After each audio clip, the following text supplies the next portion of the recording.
Le calcul de la pension retraite au Cameroun.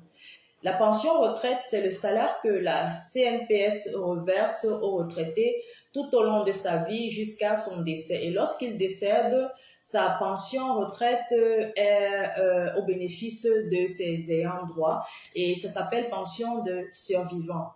Alors, qui sont les personnes qui sont concernées par la pension retraite de la CNPS? C'est tous les travailleurs du secteur privé et assimilés, ainsi que les personnes du secteur informel, les coiffeurs, les commerçants, les cordonniers, toutes les personnes qui pratiquent l'assurance volontaire. Si ce n'est pas encore le cas, je vous prie de vous rendre à la CNPS. Nous allons aborder 3 différents points pour ce calcul-là. En premier, c'est quelle est l'éligibilité pour avoir cette pension de retraité. En 2, c'est le mode de calcul. En 3, c'est maintenant les personnes qui sont bénéficiaires en cas de décès de l'assuré principal. Tout ce que nous allons dire est lié à 2 lois que nous allons utiliser. La première loi, c'est la loi numéro 90-063 du 19 décembre 1990, qui est un complément de la loi numéro 84-007 du 4 juillet 1984. Alors, le premier point, qui est l'éligibilité pour la pension retraite, voici ce qui est dit. L'assuré qui atteint l'âge de 60 ans a droit à une pension vieillesse si cet assuré remplit les conditions suivantes. Écoutez très bien, c'est très important. En 1, avoir été immatriculé à la CNPS depuis 20 ans au moins. En 2, avoir cotisé 15 ans, c'est-à-dire 180 mois au moins. En 3, c'est avoir accompli au moins 60 mois d'assurance au cours des 10 dernières années précédant la date d'admission à la retraite. Je vais expliquer ça dans le calcul. Maintenant, en 4, c'est avoir cessé toute activité de salarié. Bon, avant de passer au mode de calcul, je vais expliquer la nuance entre 20 ans immatriculé et 180 mois, c'est-à-dire 15 ans cotisés. Prenons l'exemple du travailleur qui a commencé dans son entreprise dans les années 2000, en 2000, et en 2025, il prend sa retraite, il va à la CNPS, il dépose son dossier, il sait qu'il a 25 ans de carrière, parce qu'entre 2000 et 2025, ça fait 25 ans. Alors, il se rend à la CNPS, il a conçu son dossier et là-bas, on lui fait savoir que oui, il a une immatriculation vieille de 25 ans, mais son employeur n'a cotisé que 10 ans. Il n'a que 10 ans de cotisation. Alors, l'algorithme le plus important, ce qui est pris en compte, c'est le nombre d'années qui est 15 ans cotisé si on veut avoir droit à sa pension de retraite. Et c'est pourquoi il est important de chaque fois toujours vérifier dans vos comptes.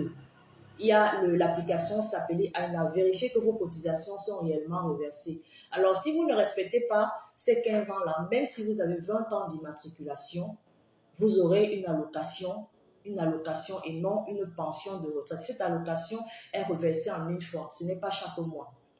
C'est ça la nuance. 20 ans immatriculés, 15 ans cotisés. Ce qui est pris en compte à la CNPS, c'est le nombre d'années cotisées qui est 15 ans. Passons maintenant au mode de calcul.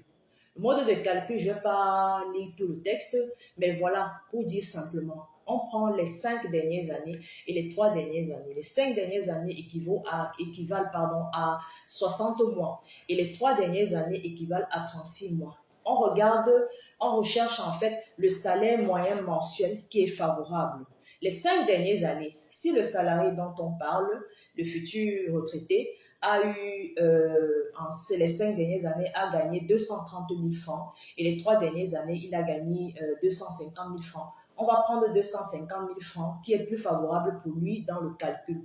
Et c'est souvent le cas parce que dans certaines entreprises et suivant certaines conventions collectives, quand le travailleur arrive en fin de carrière, il est bonifié souvent d'une catégorie et c'est ça qui fait améliorer un peu le salaire. Maintenant, nous avons ces 250 000 francs. Le taux qui est appliqué pour le calcul, c'est 30%. C'est 30% pour 15 ans, ça veut dire 180 mois travaillés. Et nous parlons du salarié, disons par exemple, qui a 20 ans, qui a fait 20 ans. Alors, dans les 20 ans, il a travaillé 15 ans, ça veut dire qu'il a 30% qui sont multipliés par ces 250 000 francs. Maintenant, on se rend compte qu'il y a 5 ans de plus. Alors, qu'est-ce que dit la CNPS par rapport à ça? Chaque année, en plus, donne 1%, est majoré d'1% dans le taux des 30% là. Alors, pour 5 années de ce travailleur-là, il aura 5%. Parce que c'est 5 fois, là, ça fait 5%. Ça veut dire que le taux ne sera plus seulement 30%, mais ce sera ajouté, majoré de 5%. Ça va faire 35%. Alors, le calcul total de la pension retraite sera égal à 250 000 fois 35% qui est égal à 87 500 francs. C'est à peu près ce que le salarié recevra, le retraité va recevoir pour sa pension retraite. Maintenant, vous n'avez pas besoin de vous tracasser aussi la tête pour toujours calculer parce que si vous avez votre compte à la CNPS via s'appeler AINA, il y a une partie où votre salaire est, votre pension, vous pouvez simuler, vous cliquez le bouton et vous aurez à peu près ce que vous gagnerez à votre fin de carrière à la retraite. Qu'est-ce que l'on doit retenir de ce calcul-là? C'est tout simplement que plus on a des années travaillées, plus la pension sera élevée. Plus aussi le salaire sera grand, plus on aura aussi une pension élevée. Et aussi, il faut savoir que votre pension ne doit pas dépasser de 80% le salaire que vous aviez quand vous étiez en service et ne doit pas aussi être 50% plus bas que le SMIC, qui est le salaire moyen interprofessionnel garanti. Si c'est le cas, ce sera revu à la hausse. Maintenant, parlons des bénéficiaires. Le troisième point, les bénéficiaires de votre pension si vous décédez, c'est bien entendu votre conjoint, ça veut dire la personne avec qui vous avez été légalement marié, qui ne s'est pas remarié et qui n'a pas divorcé. Les enfants ne bénéficient pas de la pension retraite, excepté s'ils sont des mineurs. Et il y a aussi les ascendants directs qui bénéficient, ce sont les parents. Maintenant, les taux sont appliqués différemment, les taux de répartition. Qu'est-ce que nous retenons en plus pour tout ça? Qu'est-ce que nous retenons? C'est tout simplement que il faut commencer à cotiser très tôt. Vous avez vos enfants à la maison, s'ils n'ont pas recommencé le travail, pratiquez l'assurance volontaire pour eux.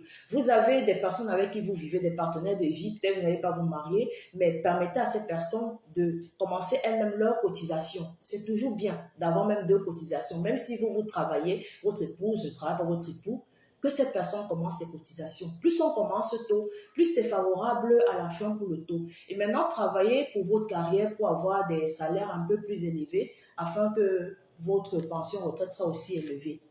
Et maintenant, à la fin, qu'est-ce que je vais dire? En commentaire, merci ne suffit pas. Je vous prie de partager ceci à tout votre réseau. Tous les Camerounais doivent savoir comment est-ce que ça se passe, le calcul de la pension.